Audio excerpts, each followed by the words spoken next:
আসসালামু আলাইকুম বিয়ার্স। আজকে একটা কাজ দেখাইলাম আমি বাথরুমর। আজকে ফিটিং করছি না হই সম্পূর্ণ আগে দেখাই যে বাথরুমর অবস্থা কিলান দেখুন। কাজ করছে যখন রাজমিস্ত্রিয়ে কাজ করছে মোটামুটি ওই দেখো ফলচা তো করছে কিতা ফলচা তো আসলে বাথরুমর সুলুফ দেওয়া লাগে না, সুলুফ দিলেও মানে আস্তর লেভেলে করতে হয়। এখন ই জায়গা দিছে আপনার ডাইরেক্ট 1 ইঞ্চির উপরে সুলুফ। এখন আপনারা পঞ্চাইন ই 1 ইঞ্চি মানে অনেকটা তো আস্তরের নিয়মে ফলচা তো লেভেল থাকতো।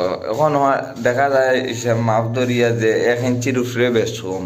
এখন এটা মানে এখন যদি আমি বাড়তি সাইডে না করি উপরে সাইডে দিয়ে গ্যাপ ধরে দিব, আর উপর সাইডে দিয়ে কাজ করিয়া গেলে ওটাও মনে রাখবেন সবসময়। এখন যারা মেস্তরি আছেন তাদের জন্য সবসময় মানে অসাইট উষা অসাইটটা নিয়ে মাফ ধরবাই, ধরার পরে ঘুরাইয়া লেভেল ধরিয়া টেপ দি মাপ দিয়া যে সাইটর বাথরুমের যে কোনো বাথরুমের উষা সাইট সাইটে ধরবাই, ধরলে আশা করি বাথরুমের খাসটি উপরে দি গ্যাপ রইত না। ইলা অনেকের গ্যাপ রয়, ইলানে গ্যাপ রইত না।